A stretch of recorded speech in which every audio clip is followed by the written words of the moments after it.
தேடல். மனிதன் கடவுளை எப்போ முழுசாக தேட ஆரம்பிக்கிறான் தெரியுமா? அவன் பாட்டுக்கு ஜாலியாக ஆடம்பரமாக காரு, பைக்கு, நகை, பணம், வீடு, தொழில் சந்தோஷமாக இருப்பான். ஒரு நாள் இது எல்லாமே அவனை விட்டு போயிடும்.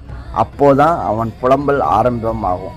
கோயிலாக சுற்றுவான், நல்லா உளுந்து கும்பிடுவான். அப்பா கடவுளே கடவுளேன்ட்டு உளுந்து கும்பிடுவான். கோயிலை உருண்டுலாம் கும்பிடுவாங்க சில பேர். ஏன்னா ஏதாச்சும் ஒரு சாமி கை கொடுக்காதா அப்படின்னு. ஆனால் உண்மையை சொல்லணும் அப்படின்னா இது எல்லாமே அப்பன் சிவபெருமானோட திருவிளையாடல் தான். ஏன்னா காசு இருக்கும்போது நம்ம என்ன பண்ணுறோம், கடவுளவே மறந்துடுறோம். அதை நம்ம நினைவுபடுத்தணும் அப்படிங்கிறதுக்காக தான் கடவுள் இந்த மாதிரிலாம் பண்ணுறாங்க.